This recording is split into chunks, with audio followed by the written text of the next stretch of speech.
বিদ্যালয়ের শৌচাগারে নবম শ্রেণীর ছাত্রীকে চোখ বেঁধে হেনস্থা ও মারধরের অভিযোগ। কাঠগড়ায় একাদশ ও দ্বাদশ শ্রেণীর ছাত্রীরা, ঘটনার 3 দিনের মাথাতেও অধরা মূল অভিযুক্ত ছাত্রীরা। ঘটনায় ব্যাপক উত্তেজনা ছড়ায় বোলপুর উচ্চ বালিকা বিদ্যালয়। বর্তমানে আক্রান্ত নবম শ্রেণীর ছাত্রী বোলপুর মহকুমা হাসপাতালে চিকিৎসাধীন। আহত ছাত্রীর অভিযোগ, তার ওপর উঁচু শ্রেণীর ছাত্রীরা মিলে হামলা চালায়, কিন্তু ছাত্রীর চোখ বন্ধ থাকার জেরে কারা ঘটনার সঙ্গে যুক্ত জানা যায়নি। আরও অভিযোগ, এই ঘটনায় প্রথমে স্কুল কর্তৃপক্ষ কোনো অভিযোগ দায়ের করতে চায়নি। পরবর্তীতে অন্যান্য ছাত্রীরা ঘটনাস্থলে সিসিটিভি ফুটেজ দেখতে চাইলে তা দেখতে দেওয়া হয় না। উল্টে হুমকির অভিযোগ উঠেছে স্কুলের শিক্ষিকাদের বিরুদ্ধে। এদিকে ঘটনার পর থেকে নিরাপত্তাহীনতায় ভুগছে তারা। আমাদের দাবি হলো আমাদের লাইনের মেয়ের সঙ্গে যেটা ঘটেছে সেটা যে করেছে তাকে আইডেন্টি করা হয়। আমরা সিসিটিভি ক্যামেরা দেখতে গেলে সেখানে অন্য কিছু দেখানো হচ্ছে। আমরা চাইছি যেন আসল জিনিসটা ওনারাও আমাদের সঙ্গে মিলে আমাদের সাথে সাহায্য করে, ওনারাও যেন এটা খুঁজে বার করতে পারেন। আমাদের দাবি আমাদের বিচার চাই। এরকম করে কেন ম্যামরা এরকম করে চুপ করে রয়েছে?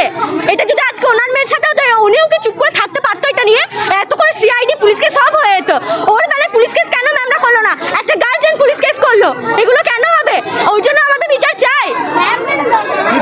আমরা এক্সপেক্ট ম্যামরা ধামাচাপার চেষ্টা করছে, এবার জানি না কেউ ম্যামরা কি আবেদন জানাচ্ছে, আমরা কিছুই জানি না। আমাদেরকে জানানো যাচ্ছে না, আমরা এর তার মুখে শুনে শুনে পাচ্ছি। ও তো একটা মেয়ে, আমরা তো একটা মেয়ে। পরবর্তীকালে কি এমন আছে যে আমাদের সাথে হবে না এরকম? ঘটনার সঙ্গে জড়িতরা ধরা পড়ুক, স্কুল কর্তৃপক্ষের কাছে আবেদন অভিভাবকদের। আজকে অন্য মেয়ের হয়েছে, কালকে আমাদের মেয়ের হতে পারে তো। তাই আমরা চাই এটা কোনো সমাধান হোক, আগে ধরা পড়ুক, তারপরে তো স্কুল। সমস্ত পদক্ষেপ গ্রহণ করা হয়েছে, আশ্বাস বিদ্যালয়ের প্রধান শিক্ষিকার তরফে।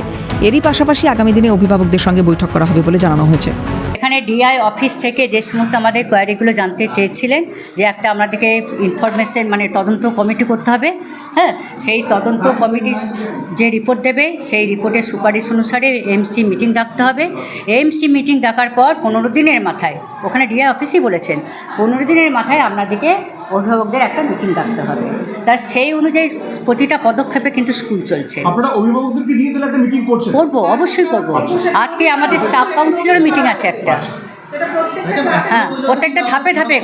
ইতিমধ্যেই ঘটনাস্থলে গিয়ে তদন্ত শুরু করেছে বোলপুর থানার পুলিশ। এখন দেখার কতদিনে এই রহস্যের জট খোলে।